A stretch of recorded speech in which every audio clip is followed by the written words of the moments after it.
O Amoedo cita a lei do sexagenário, né? Só que essa lei do sexagenário, a expectativa de vida de um escravo era de 23, 24 anos. Né? Um cidadão livre tinha uma expectativa de vida de 29 anos. No século XIX, a expectativa de vida no Brasil era mais ou menos 29 anos. Né? De um escravo era 24 anos. Então, assim, 60 anos, quantos que chegavam a 60 anos? Eram pouquíssimos. Né? A probabilidade de chegar aos 60 anos era muito baixa. Então, não é muito, não faz muito sentido essa parte. A parte do ventre livre, sim, haveria um processo gradual, né, que acabaria resultando numa abolição progressiva e espontânea, sem que houvesse uma lei promovendo essa abolição, né? Só que isso é muito fácil de falar do ponto de vista nosso, né, que não fomos escravos. Agora, se nós fôssemos escravos e tivesse que esperar mais 20, 30, 40 anos para ser libertado, é dureza. Talvez alguns escravos não quisessem, alguns de fato não queriam, eles preferiam continuar trabalhando como escravos. Né? Pelo menos tirar a violência já era uma vantagem, porque não seriam açoitados, né? Não haveria aquele tipo de penalidade. Então, pelo menos nisso já seria muito positivo. Né? Eles poderiam, talvez, comercialmente, né? Não mudava muita coisa, mas a forma de vida mudaria em muitos aspectos. Então, teria esse ponto positivo. E a questão é que a pessoa teria que ter a opção, pelo menos, né? Porque eles tinham a opção de voltar, de continuar trabalhando onde eles já trabalhavam, com uma remuneração, mesmo que a remuneração equilibrasse mais ou menos com o que eles ganhavam antes com comida e moradia, ainda assim, eles tinham uma sensação de liberdade, eles podiam sair para outro lugar se eles quisessem, mudar, né? Porque se ele é escravo de uma pessoa, ele não pode sair e trabalhar para outra pessoa. Ele está trabalhando ali, ele é escravo, ele pertence àquela pessoa. Agora, a partir do momento que ele é livre, e ele está sendo maltratado, ele não gosta de alguma coisa, ele tem algum conflito, ele tem a opção de sair e oferecer os serviços para uma outra pessoa. Um que trate melhor, que ofereça um rendimento melhor, condições melhores. Então, passa a ter, né, algumas vantagens. Então, assim, não há uma grande vantagem, mas existe alguma vantagem aí. Então, para alguns pode ter sido pior, alguns que saíram acabaram até morrendo, né? Depois que foram libertados, alguns até morreram de fome, entraram em conflito, se tornaram criminosos, então houve um aumento na criminalidade, houve vários problemas, né, decorrentes disso. E o próprio caso do Zulu, né? O Zulu foi muito anterior a isso. O Zulu Zumbi, né? O próprio Zumbi dos Palmares, ele tinha vários escravos, ele era uma pessoa extremamente cruel, né? Então ele passou a ser um criminoso. Ele sempre foi um criminoso, no fim das contas, né? E a maior parte dos escravos tinha uma mentalidade criminosa. Não é uma coisa, eles eram coitadinhos. Não. Se eles entraram em conflito com o objetivo de escravizar os oponentes, já é uma mentalidade má, perversa, cruel, né? De dominação, de abuso, de opressão. Então, muitos deles eram opressores. Não dá para generalizar, mesmo porque muitos deles não foram, né? Uns 15 a 20% não foram escravizados nessas batalhas, e sim por outras razões. Alguns foram sequestrados, né? Alguns foram, assim, estavam em casa e do nada foram sequestrados por africanos, geralmente, raramente por europeus. Quase sempre os próprios africanos sequestravam-se uns aos outros e depois vendiam-se, né, geralmente para europeus ou para qualquer outro povo, ou eles mesmos mantinham os escravos localmente. Então, nem todos eles eram dessas batalhas e alguns eram, por exemplo, por dívidas também, né? Então, nesses casos, talvez eles fossem realmente vítimas. Não dá para dizer que todos eles eram maus, mas muitos deles, mais de 80%, eram sim maus, eram pessoas de má índole, que queriam tentar escravizar os oponentes e acabaram sendo eles próprios escravizados. Então todos esses pontos têm que ser analisados para que não se tenha uma visão aí, né, excessivamente ingênua e romantizando e achando que são vítimas que, enfim, a versão tradicional que se ensina na escola, que é muito diferente da realidade, né? E, bom, a parte do argumento que o Amoedo usa, que é para indenização, o problema seria a indenização dos proprietários de escravos, eu concordo parcialmente, porque esse não é o principal motivo. O principal motivo que eu vejo, né, que houve problemas no processo de libertação dos escravos foi justamente a dificuldade de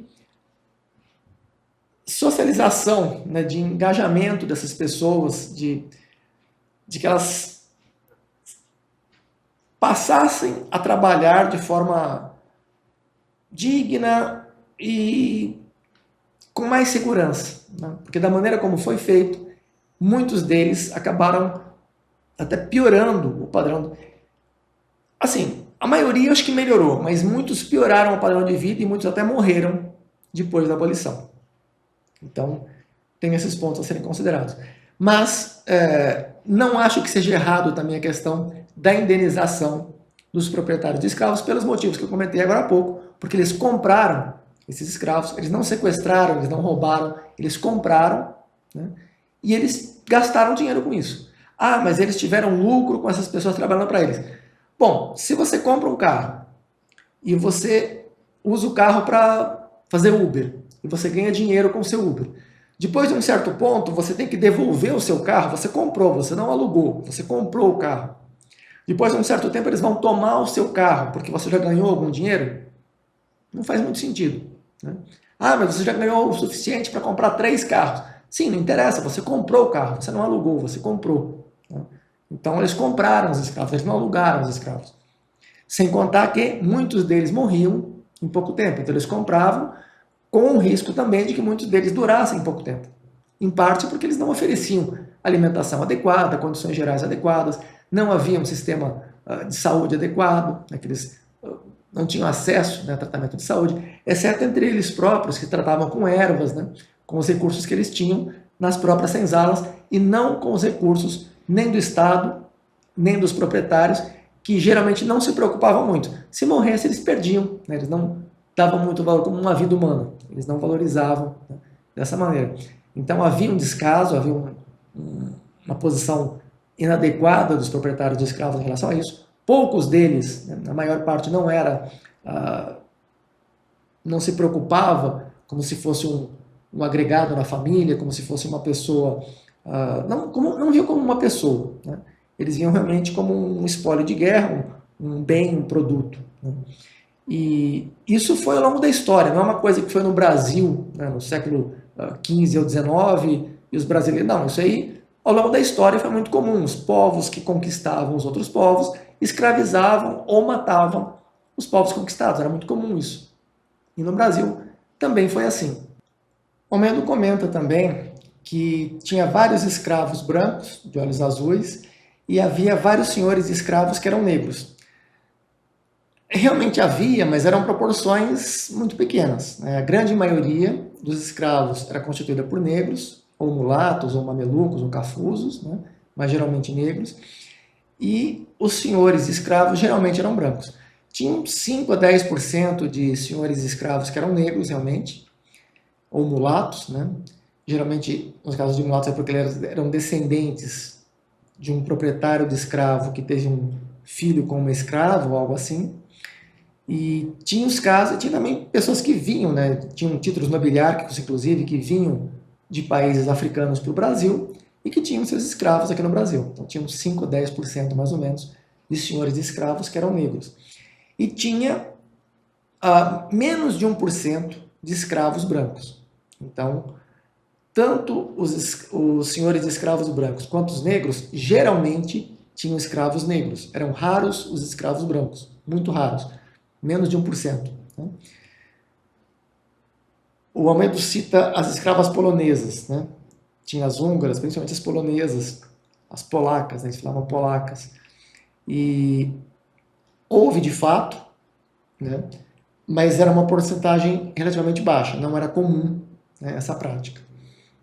Então, independentemente dessa questão, esse não é um ponto relevante para análise, mas os pontos principais são esses dois, né, que são o argumento que ele usa no vídeo, que ele fala sobre a indenização dos proprietários de escravos.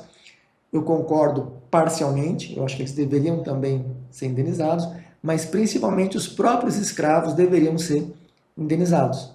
Então, ambos, né, os proprietários deveriam ser e os escravos também. Só que de onde viria esse dinheiro? Quem queria indenizar essas pessoas? E saiu o dinheiro de onde? Então não tem como. Né? Então havia aí cada um do seu próprio ponto de vista achava que deveria receber uma indenização. E quem que daria essa indenização, no fim das contas? O governo, né, a monarquia, não faz sentido. O próprio imperador não tinha por que indenizar nenhum dos lados. Então não faz sentido nada disso. É uma situação bastante difícil de resolver, porque houve muitas falhas, muitas injustiças nesse processo, e não dá para consertar essas injustiças de uma maneira simples. Então, a partir do momento que se instaurou essa situação, em que havia a escravidão, e houve durante milênios, né, e que havia esse comércio de escravos e era tudo legalizado, para consertar isso, da maneira como foi feito, olha, a partir de hoje vocês não podem mais ter escravos. É uma complicação grande, porque você tem uma economia baseada num trabalho escravo. E de repente você acaba com isso. Você vai causar um desastre na economia. É claro que você tem que priorizar a liberdade das pessoas, está acima, né, de questões econômicas. Primeiro, a liberdade das pessoas. Em segundo lugar, outras questões. Não, por exemplo, em primeiro lugar, o bem. O bem em primeiro lugar, a ética, a honra, né, em primeiro lugar. A liberdade também tem uma posição importante, mas não está acima de outras questões como a ética, né, a honra, a honestidade, etc. A liberdade é um dos pontos importantes, mas não o mais importante. O bem, né, é o topo, é o mais importante. E a liberdade também é importante, está acima dessa questão da economia do país, da estabilidade econômica do país.